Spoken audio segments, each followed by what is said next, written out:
And that's it. We are now live on the internet. You know, it's interesting. I didn't see a countdown. Look at that. There was one. I Not always even thought a. I thought both of us saw it, so that's funny.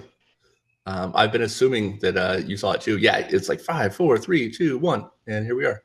All right. So hey, this is Paul Demello, and Paul Demello is the founder of Just Against Children Drowning. He's a water safety advocate. He also installs mesh pool safety fencing, and the Just Against Children Drowning nonprofit was started after his two children, Josh and Christian Demello, passed away. Hopefully, I'll get him to tell that story. And he's been doing it for 5 years, 6 years now. I want to say it's closer to five. 5 years. That's what I thought.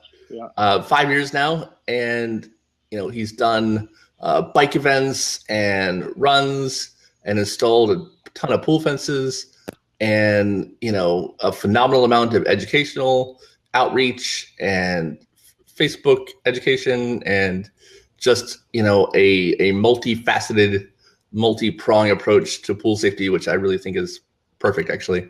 Where he's not just doing education, he's just not doing practical stuff, he's doing it all at the same time. Yeah, I'm all over the place. Half the time I don't know what I'm doing. I'm just out there doing it. I mean, that's what you do, right? You just gotta start doing it. What else was there to do? After going through what I went through, and so do you mind telling that story?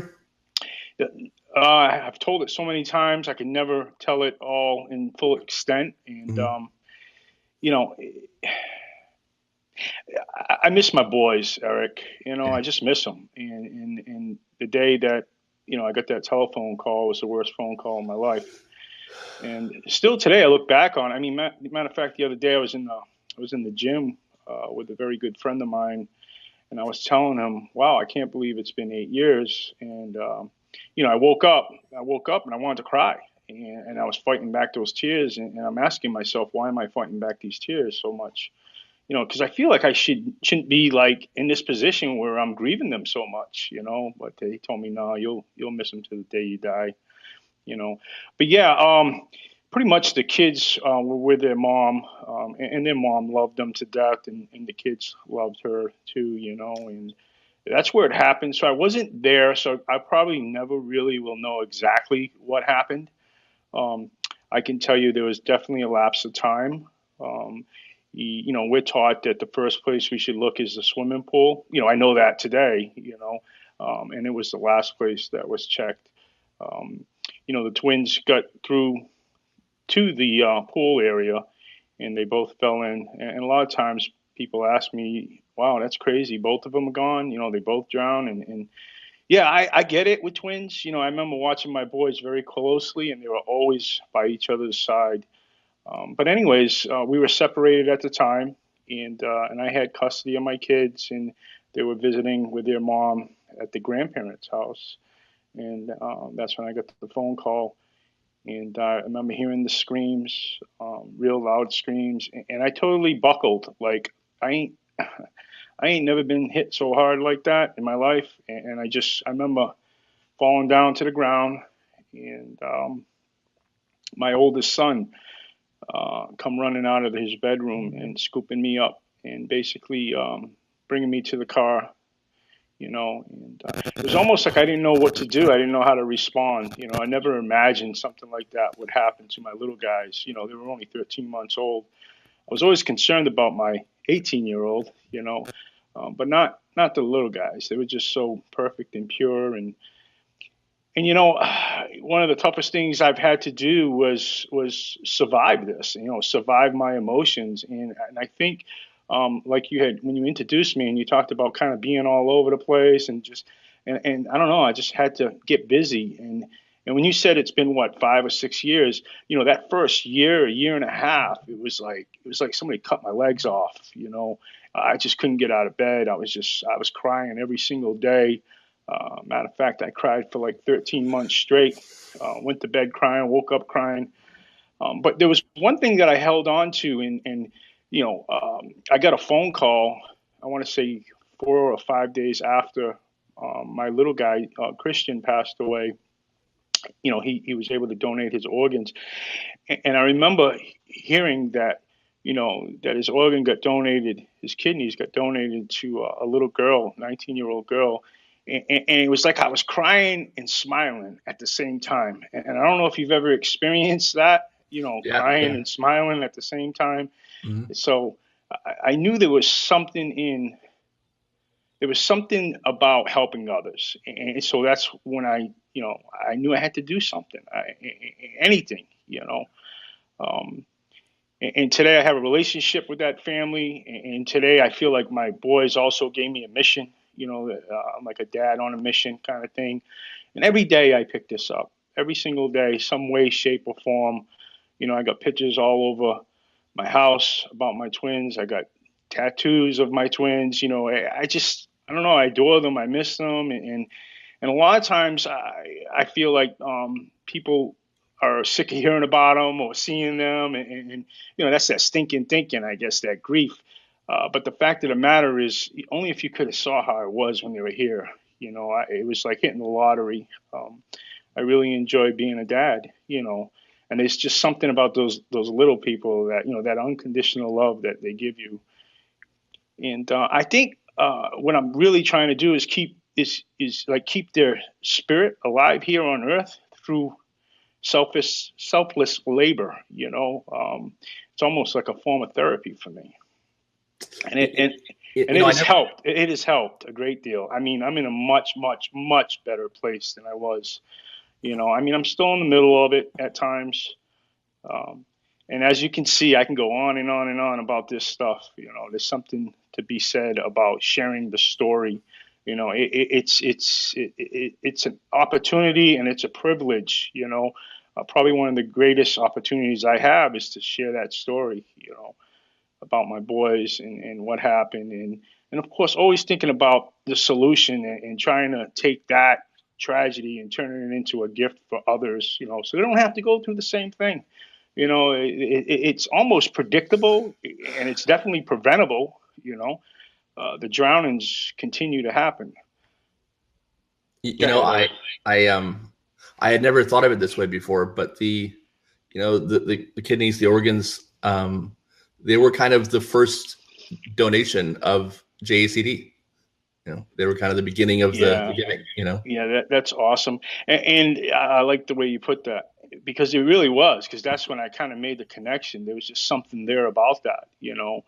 Um, and again, I feel like I'm trying to keep their spirit alive here, their memory through whatever I do, whatever that is. And I know it's not perfect. I make a lot of mistakes, and the other thing I want to tell you is there's just so many other people that like nurture me and love me, back to life, and always supporting the foundation. I mean, there's always some people that want to dim the light and take away from it, and a lot of times I just realize that, we're all dealing with something, you know, we're all dealing with something. And you know her, right? The young lady that receives the kidneys, and I she do. and, I and, do. and did she have a baby? She did. And, Yeah. and, and I was like the one person she wanted there when the baby was born. That was so cool. That Like, is cool. you know, I mean, and she's grown. She's grown so much. She's a dynamite mom. That was the one thing that she wanted. She used to pray on a regular basis was to be a mom. You know, and I remember her telling me, Paul, you just don't understand. I didn't have a life. I was on dialysis for 5 years. I couldn't drive. Her education was going to be like she was going to drop out of school. She just didn't care to live. And then after the transplant, she shared with me on how much her life had changed. Going back to school, graduating, going to work, and just a total 180-degree turnaround, which is a miracle to me. Definition of a miracle. That is, I mean, that's really cool. And you wonder how much of Christian is in that. She says Josh and Christian always. Yeah, she Oh do them both. yeah, huh? That makes sense. She includes them both. We didn't get a Yeah, chance. We didn't get a chance to do anything with Josh's right. because I believe you got 24 hours to make that decision, and Mhm. Josh passed right away. They both went to separate hospitals, which was crazy to me. But now I get it because they wanted to give each child that attention. Oh, okay. They went to different hospitals, and we ended up at one hospital where Joshua was, and he passed right away. And then I had heard that Christian got revived, and we went over to the other hospital, and he lived for 3 days. And then we were able to make that decision. It's something that you don't think of. No. What are you going to do? If one of your children die with their organs, kind of thing. So it was a process. Right, of course. And so since then, talk a little bit, if you can, about what J.A.C.D has done and kind of the things that you're proud of, so far. Well, yeah, I want to back up to first of all, I've always been about children. I've always loved children. I mean, I had an older son that I basically took hostage and was able to experience a lot of great things with him. Doing things out in the community, the football, the baseball, helping him with school and just all that. Just really dove into all that as a dad. I didn't have a dad coming up, so I just wanted to be everything that my dad wasn't, kind of thing. And I didn't know what I was doing, but I was getting good at it. And then when the twins were born, I just wanted to do that, all over again. When they passed, somebody came up to me and says, "Hey, you remember Mad Mothers Against Drunk Drivers, right? You remember that, right?" And he's like, "We got to do something about this." And that's when, we came up with J.A.C.D, which is an acronym, Just Against Children Drowning. It stands for Josh and Christian Demello.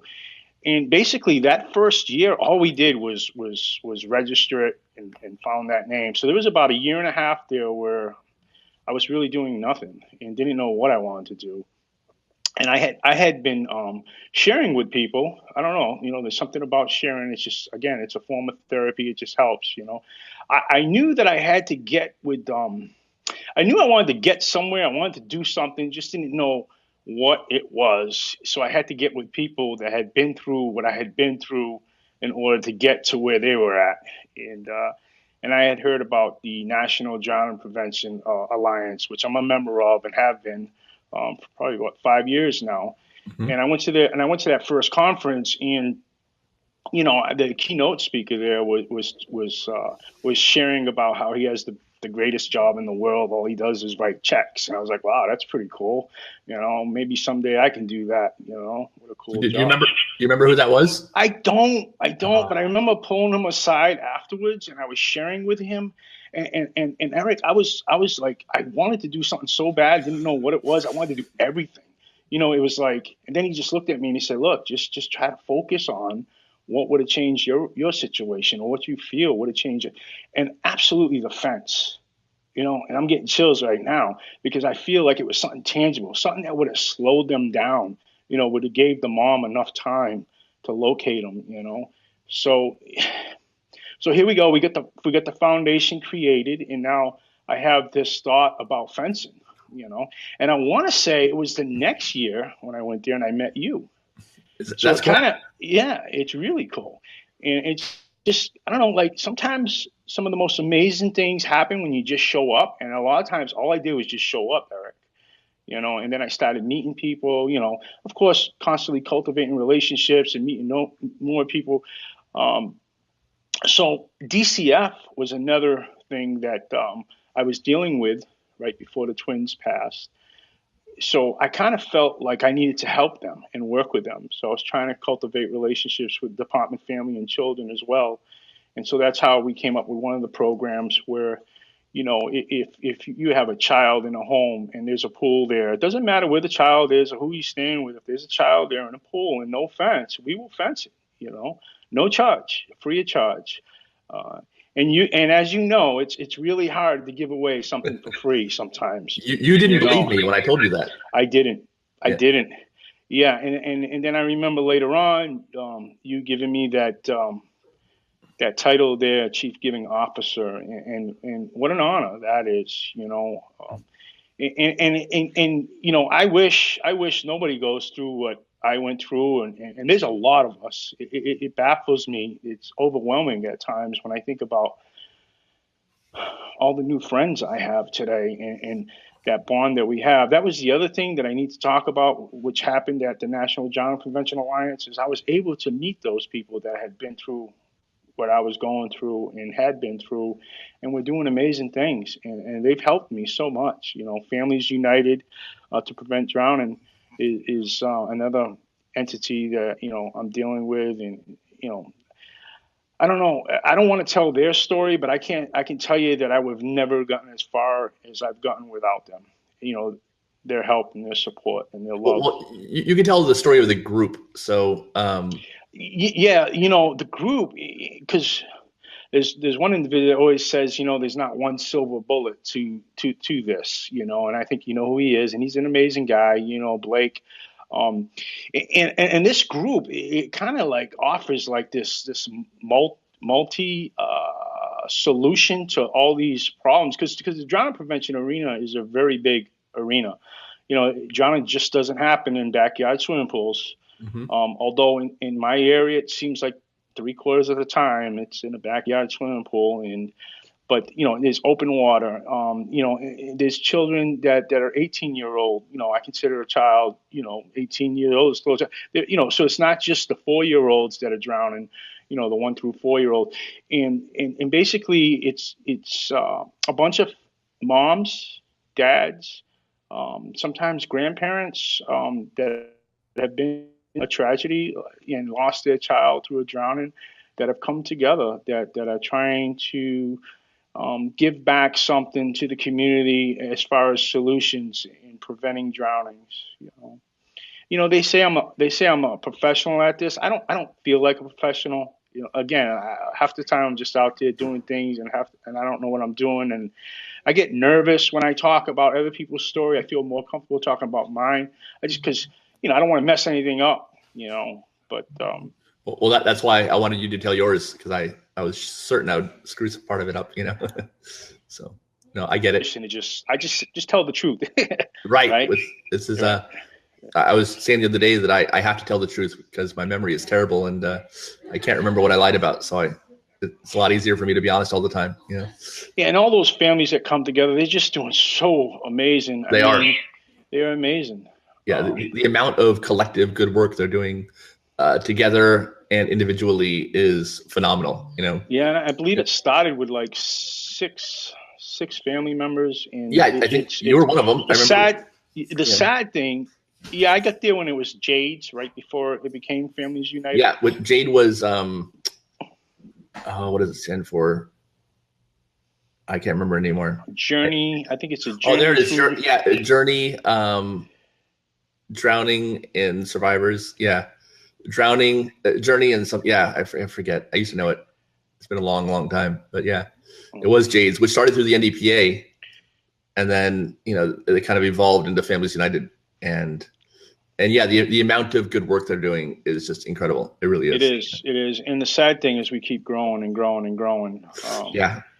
We talk, I wish there was a way to measure, because we always talk about statistics and data, and it's hard. I wish there was a way to measure, all the drownings that didn't occur, through our work, Like, how many times did that child go up to that fence, right? And touch that fence? And, I wish there was a way to measure that.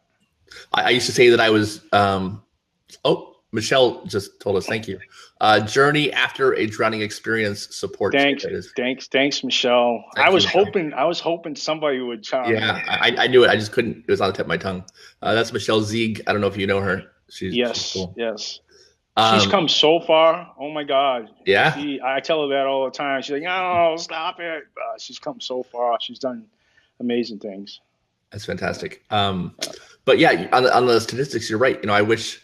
I told. I'm a good friends with Bob Lyons, who invented the safety turtle. Yeah. And he has all these awesome stories of parents, hearing the alarm and running outside and pulling their kid out and knowing. That the alarm saved their baby, right? And I always told him I'm jealous that there's no, similar story for a pool fence. No one ever knows if that, what would have happened. So, you just have to guess. I mean, I have to assume, right, that with the number of pool fences that we've put in, that you've put in, locally in Fort Myers and for us, throughout the world, that there's kids that are alive now that would not have been. I mean, I have to think that. Yeah, and I need to think that too. I need to believe that, my children are some way touching more people now than they would even if they were alive today. Hmm. That's how much I miss them. And I don't know. I've been affected big time. And again, I'm just out there trying to do something. Something's better than nothing. And I've been watching you do these podcasts, and you talk about the laws, which I hope you continue to do that. I believe in the safer three. Safer water, safer kids, safer response.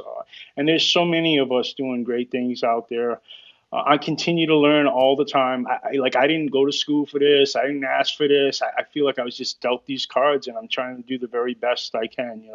So I continue to be open minded. And sometimes I step back and I try to retool, but I'll tell you, there's not a day that goes by that I don't pick this up in some way, shape, or form. It could be just a little Facebook post or a phone call to a family that's dealing with a drowning. And, through your program, Save a Life program, and me being the chief giving officer, having that opportunity to give them something for free, on the phone, you know, dealing with the community, doing community events, outreach events.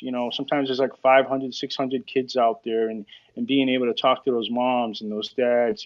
It needs to be that redundant message all the time. And there's a lot of us doing it, and we're getting better at it.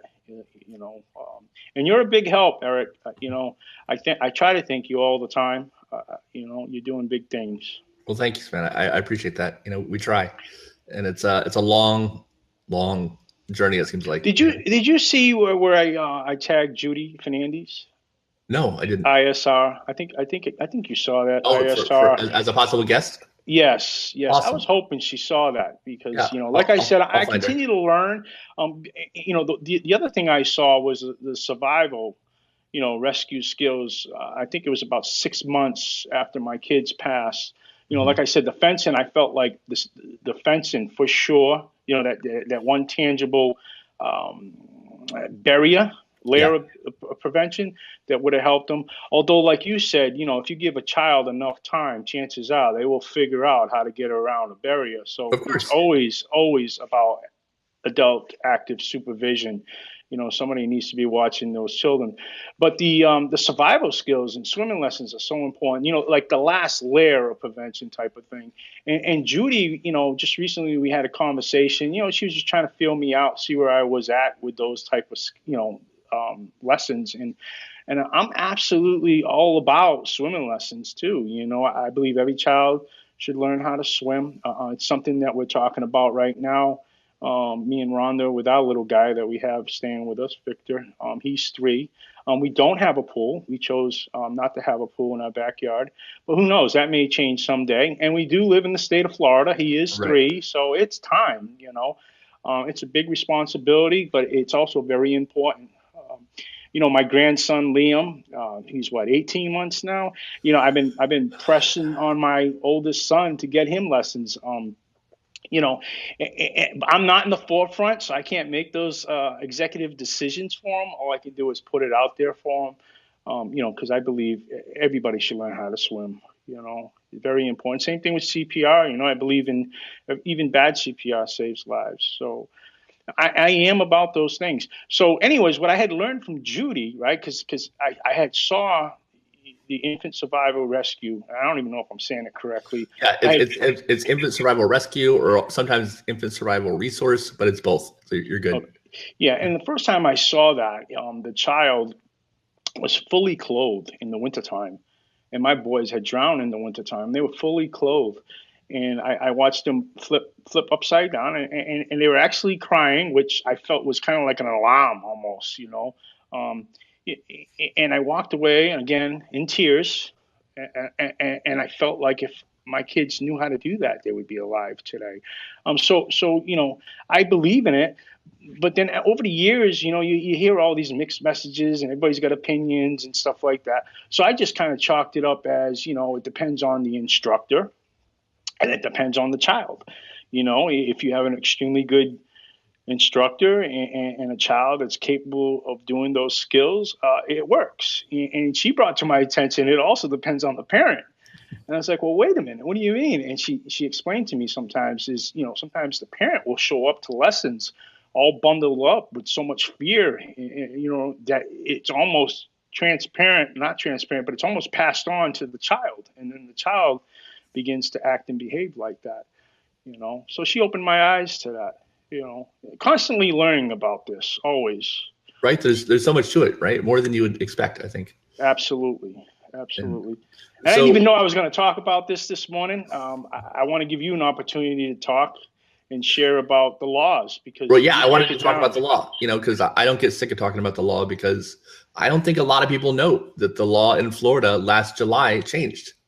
Um, it got worse again for the fifth time that, we've taken a law that was pretty much perfect, not as good as the one in California, but pretty darn good, and we've made it worse again.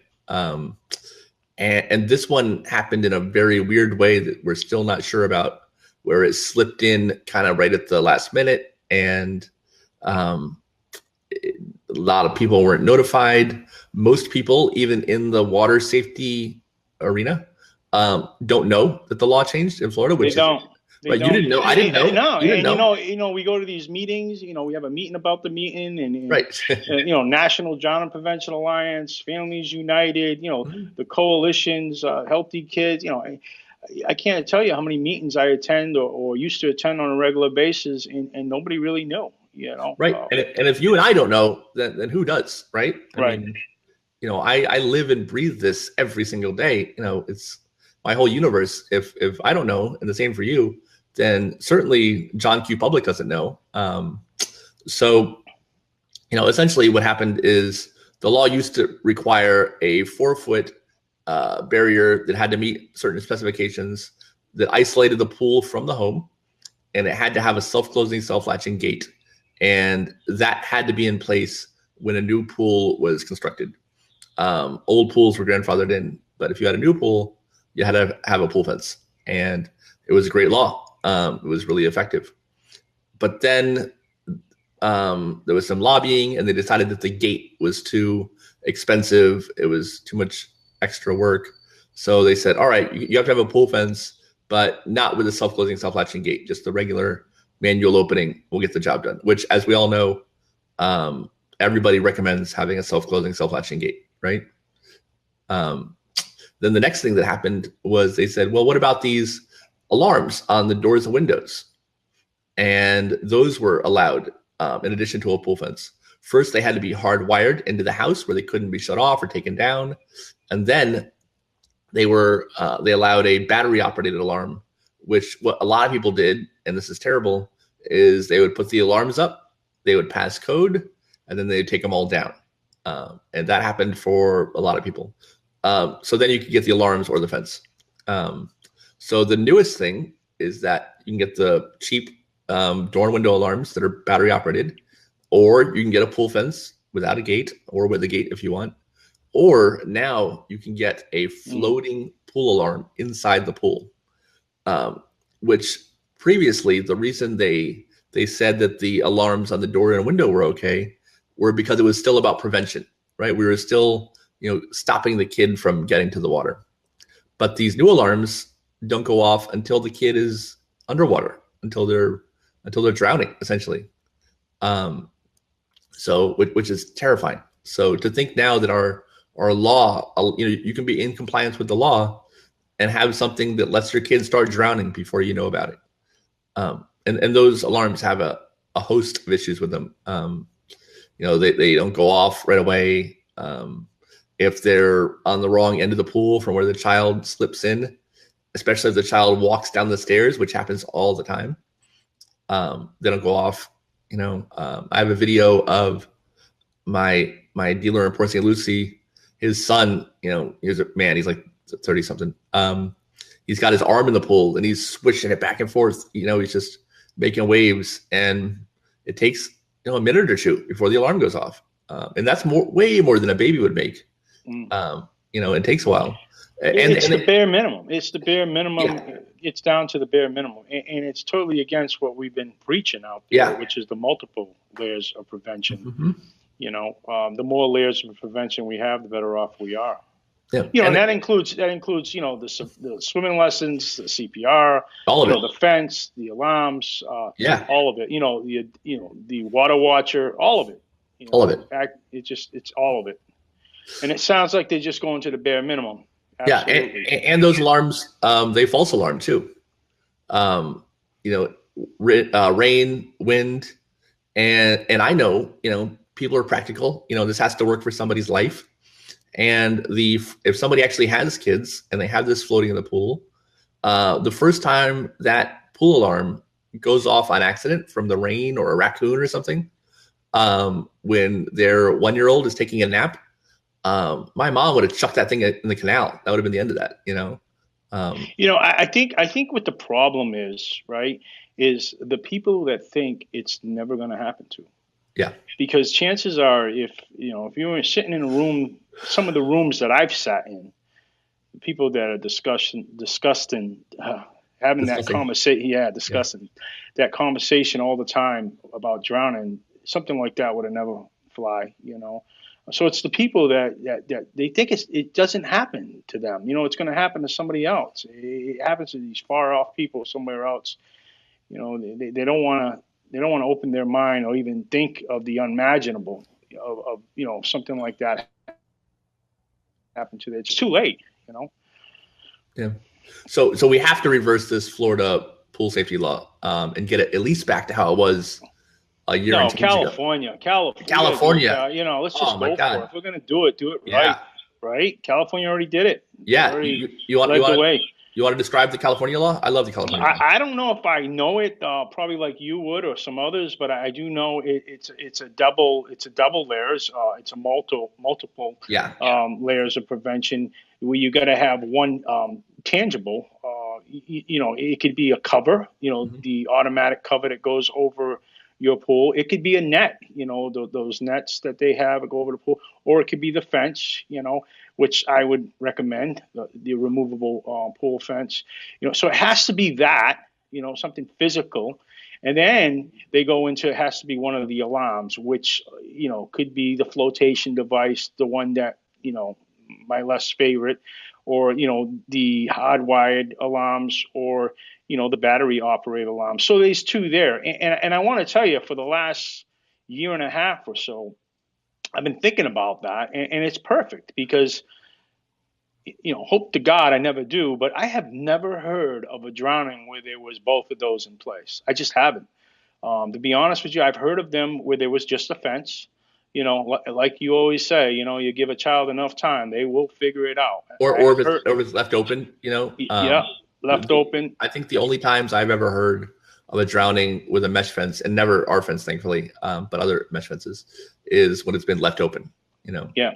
So it does happen, and then also with the alarms. As a matter of fact, one of the last drownings we had here in the Port Charlotte area was, the grandma opened the sliding glass door. The child made a mess in the kitchen, bypassed the alarm that was on the sliding glass door. And then, she was cleaning up the mess, and the child ended up getting to the pool. So I've heard of them where there was just the alarms, but I ain't never heard of a drowning where there was both in place. I just haven't heard of that yet, So I love that multiple approach. I think that's the way to go. And again, always incorporating the swimming lessons, know your CPR, take that precaution. Yeah. So I think in California, you have 7 options.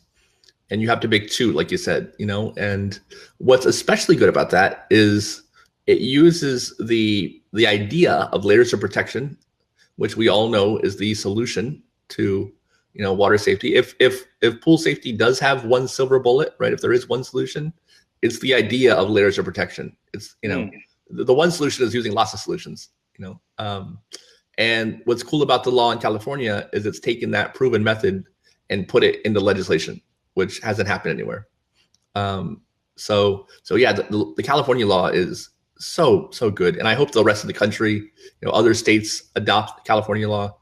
Just like they kind of copied the Florida law at first when our law came out in 2001. I hope other states look at the California law and start picking it up, because it's the best. It's so good. If we can take if we could literally copy and paste the California law into our law, I'd be so happy, because they just got it right across the board. It's perfect, and that's in big part to Nadina Rigsby and Marcia Kerr and Marianne Downing and all of the amazing people in California who've been There's just so many of those yeah. people that I don't want to. Yeah, I feel like if I start mentioning those are the names, ones I'm I've gonna talked lose. to, but Oh yeah, yeah. There's just so many of them. There's so many of them. There's so many good people out there doing so many good things. yeah, they did great work. But and it's funny, they remind me of the overnight success that took 20 years. Like yeah, they finally got the law and it happened suddenly, but they've been at this for I mean, Nadina's been doing it for 30 years. It's longer, I think, actually. So it took them that long to get something that good, but it's worth it. I can't believe what a good, and that'll live hopefully forever. That'll be their legacy going on, and hopefully, like you said, it spreads throughout the country. Hopefully, when this law is seen to be in Florida, is seen to be how bad it is, they'll adopt that the new one in California. That's what I hope. And I hope we do duplicate that here. And of course that's new construction. The other thing I'm hoping is that we figure out a way, and I think you're onto something with these interviews, is to get in front of those people, the ones that I'm worried about the most. The ones that, because sometimes it's like preaching to the choir. Right. A lot of us already know about drowning, but it's the ones that don't know about it, or the ones that won't take the time out to educate themselves, are the ones that I'm worried about. And hopefully we can continue to get in front of them. So what if you could tell them something, those folks, what would you tell them? I would say continue to be that helicopter type parent, always, when there's a body of water around, don't take it for granted, and it's not just the backyard swimming pool, it's the lakes, it's the canals, it's, the open water. It could be that pail of water that's sitting in your kitchen, I've heard of incidences where septic tanks left uncovered. I've heard of toilets, where kids get into the toilet bowl. You gotta be aware of your surroundings. I mean, childproof. Childproof your home. Think about that water. It doesn't take much time for it to happen. And again, the ones that think it's not going to happen to are the ones I worry about the most. The ones that are putting up all the safety and stuff like that. And although it does happen to those type of parents too, because this isn't something that happens to just, bad parents or something. This happens to really good parents and loving, caring parents. And just don't let your guard down. Always be that helicopter type parent. I always say that the parents that scare me the most are the ones that say, "I'm good. I always watch my kids." Those parents scare the crap out of me, because that's perfection, and nobody's perfect at watching their kid. An active child, whatever, 1, 2, 3, they're so quick and they're explorers. They love the water. They associate the water with playtime and good times. They're attracted to it. Yeah. Stephanie Marie says hello to both of us. She also says that the California law needs to be nationwide, not just California, awesome. Which I 100% agree with. Michelle says that legislation intimidates her. She goes, but we have a lot of work to do. Our coalition is beginning to address issues and see how we can present at upcoming committee meetings this fall. The barrier laws are a joke where she is in South Carolina, and she agrees with you that it can happen to anyone. Yeah. Awesome. Yeah. And she's right. It can. And the laws, not just in South Carolina, where she's at apparently, but most places are really bad, and I hate that Florida is now one of those places. It sucks. The sunshine state, there's a dark side to this. There's a dark side, and it's drownings. Yeah. It's funny to say that there's a dark side of the Sunshine State. It sounds like a documentary. Absolutely. I might use that somewhere. That's pretty good, actually. Nobody, and a lot of people don't like to talk about it too. It takes a certain kind of person. That's the other thing I want to talk about. It takes a certain kind of person to go through, a tragedy such as losing a child to a drowning, and then take that and try to create something with it. It takes a certain kind of person to do that. Absolutely. Stephanie says, I'm just going to quote her. She says, "I said it wouldn't happen to me, and damned if it did. Lost my love, and to this day I regret saying it won't happen. I wish I know now what I knew then," or vice versa. I wish I knew then what I know now. And I mean, I think a lot of people feel that way. I wish I knew now what I knew about giving out pool safety advice that I did 20 years ago. Um, I wonder how more effective I could have been if I was me, back then too. But a lot of people, they get a backyard swimming pool, they're so excited, it's a good time. Right. They just don't have a clue of the dangers of it, and that's something we need to change. Yeah, they've already put a lot of money into the making it pretty and the cool deck and the whole thing. The idea of one more expense for something they can't imagine happening to them.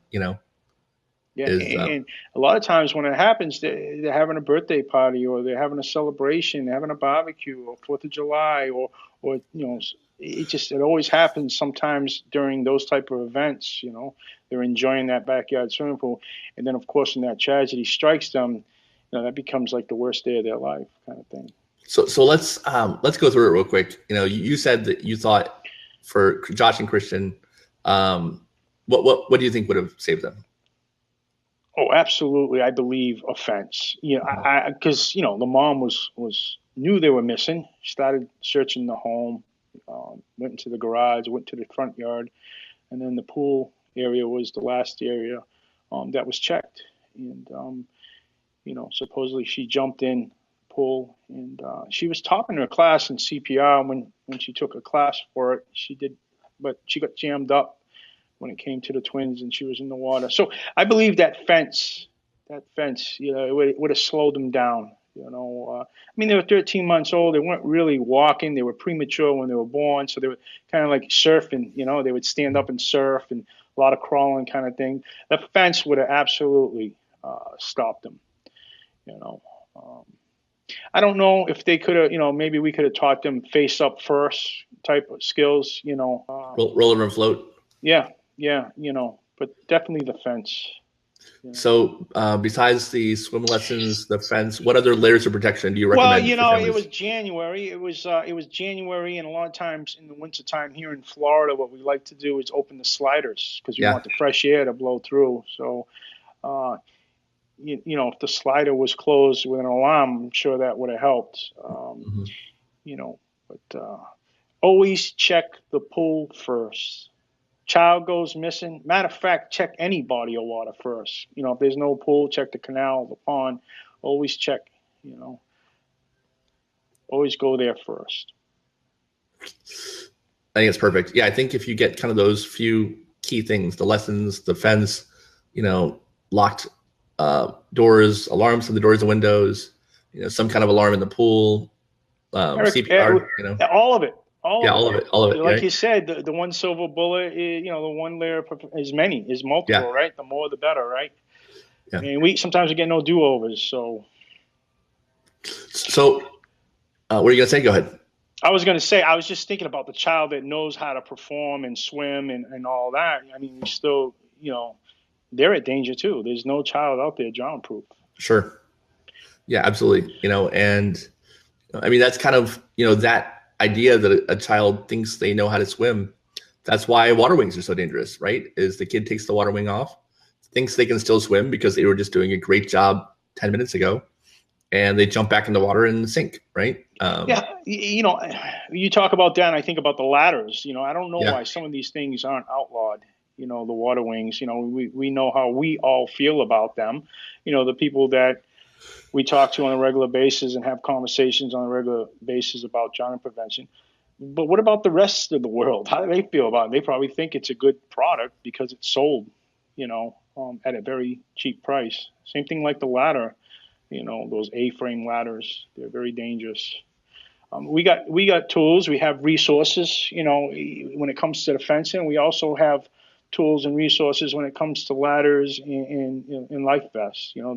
So we have options. So why go with the bare minimum? So talk about that A-frame ladder, if you don't mind. I'm not a professional on it, but I do know here in my area, I see a lot of these above ground pools with these A-frame ladders. I believe the only thing they're really required to do is take them out when they're not in use. A lot of times that's not happening. We got no fence. I mean, no fence around the pool, no fence around the yard. So they're just a body of water waiting for any child in the community, neighbor, whatever, kids that want to take a dip in the pool, there are ladders out there that you can purchase that, like we have the self-close and self-latching gate, that there are ladders that can self-close and self-latch. For a few bucks more, you can get yourself a better piece of equipment that's a lot safer. Perfect. So what is J.A.C.D up to in the next few months? You guys have a lot going on.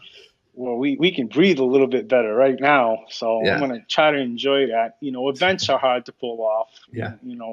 I get a lot of help and a lot of support, and thank God I do, because I don't know what I would do without it. Did you have the bike event yet? We did. We did. Who won that motorcycle? It was Garrett Briggs from Fort Myers. I thought I had a good shot. It's interesting because a lot of people were saying, "Oh, we're going to just donate it back. We're going to donate it back or re-raffle it." And this guy won it. He ain't donating nothing back. He was so excited, and what an opportunity! What an opportunity! To be able to be gifted a gift like that, to gift it to someone else. What an opportunity!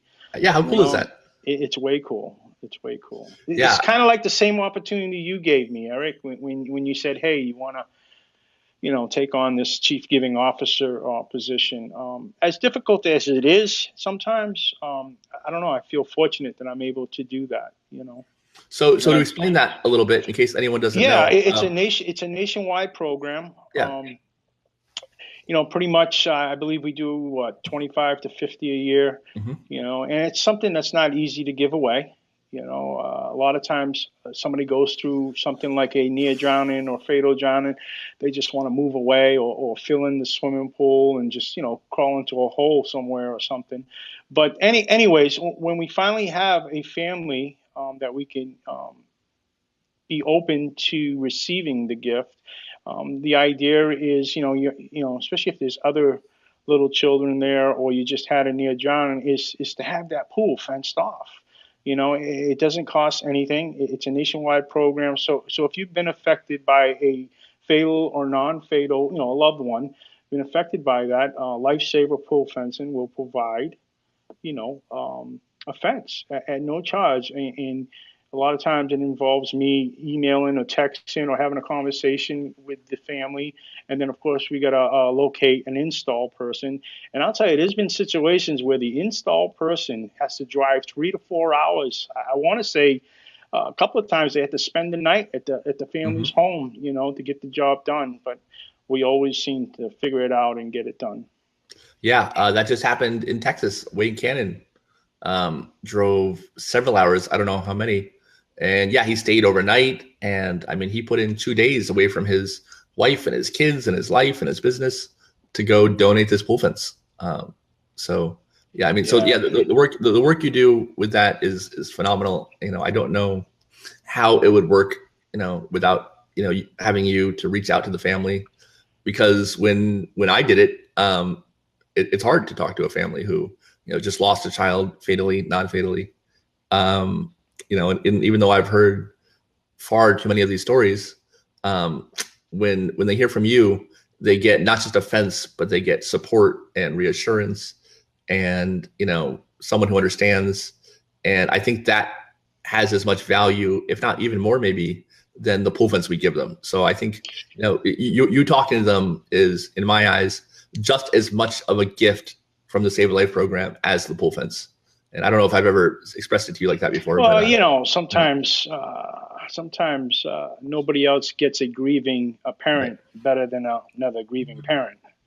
And even then, a lot of times, hey, we're talking about my child, not yours, because grief is very personal and everybody grieves differently. But yeah, everybody that I've been able to talk to, it's humbling actually, because I don't know, maybe I'm picking a scab sometimes, but it hurts. Like I relive it with them almost, you know. But then it's like healing. I don't even know how to explain it. It's just it's working, so I'm gonna keep doing it, you know. Yeah, yeah. Introducing them to you, I think, is the other half of the Save a Life program. You know, it's the part we don't advertise.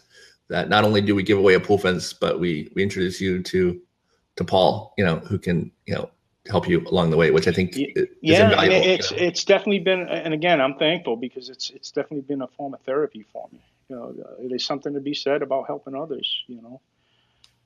Yeah, and I mean, one of the reasons why we do it, it started with non-fatal drowning survivors, and then we did fatal, was because of how we got into doing pool fencing. You know, my dad would take me to, both my parents would take me to doctor's appointments and physical therapy when I was real young, 1, 2 years old, because I was born with cerebral palsy, and the symptoms are very similar to a drowning survivor, right? It's brain damage that's caused by lack of oxygen, right? So very, very similar. And there was lots of other kids that had a similar thing going on, and they were all drowning victims. He kind of said, why are there so many of these patients in all these hospital rooms, in the doctor's rooms? There's got to be some kind of solution. And that's when he started, making pool fence in his garage, back in 1989. And my mom would stay up all night and sew the mesh, and he would make it during the day, and she would run the office. And between the two of them, they pulled it off. And he had a paper route that he used to get up for at 3 a.m. And whatever money he made from the paper route was his marketing budget, and that's what he put into advertising. And that was the beginning. So because these drowning survivors were kind of the reason why we got started. It made sense to me that I wanted to give back to them in some way. And I never want to sell a fence to somebody who has had a drowning tragedy either. So I'm glad that we can donate pool fences to anybody for that matter, but especially someone who's been affected, who has a story like yours, or like so many other people have. And thank you for everything you do, Eric. Yeah, thanks. It's just good we can do it. I was gonna. You do a lot. You ask the questions a lot, and I wanted to ask you one question. You kind of talked about it a little bit, because I had someone ask me, "Hey, did Eric drown? Like, he's in a wheelchair. Did he go through that?" And I remember you telling me that what had happened to you in that story, and you already went into it. So thank you for sharing that. Yeah, and I'm glad I got an opportunity to meet your dad. And sorry for your loss with that. Thank you. Yeah. But yeah, it is similar to, I didn't actually drown, but the symptoms are the same, right? The result is the same. So I feel like I have a little bit of a firsthand look into, kind of the experience. So I'm glad that, hopefully we can put up enough fences where other people don't have to, which is a nice thing, both the ones we give away and the ones that get put in by dealers and whatnot throughout the country. So that's what's Lifesaver? I want to interview you now. What's Lifesaver pool fencing up to? What are you guys up to? Well, besides this right now, I mean, I know this is taking off. At the minute, this is what we're doing right now. No, but Lifesaver is doing good. We're putting in new dealers, all the time throughout the country. We've got some open areas that we're trying to fill. Hopefully, it won't be no 3-hour, 4-hour drives anymore. Right? Yeah, that'd be nice. We're just trying to do a lot more educational stuff. I want to do, as much as we're doing on Facebook and Instagram. I think we're just scratching the surface, and I really want to go in all the way with it. So that's a big part of what we're doing now. It's the middle of it's June 1st. So we had National Water Safety Month last month, and we tried to push it as hard as we can. We're trying to improve the fencing all the time. We don't like just existing. A lot of people still make the same fence that they made 30 years ago because, if it ain't broke, don't fix it, which, that makes sense to me as well. But, I like change. I like things, getting better. So, every year we try to do something a little bit different to make the fence a little bit better. So yeah, just a lot more education. That's what I'm about right now. And you're the CEO, right? You're the big boss now. That's the one. Yeah. All right.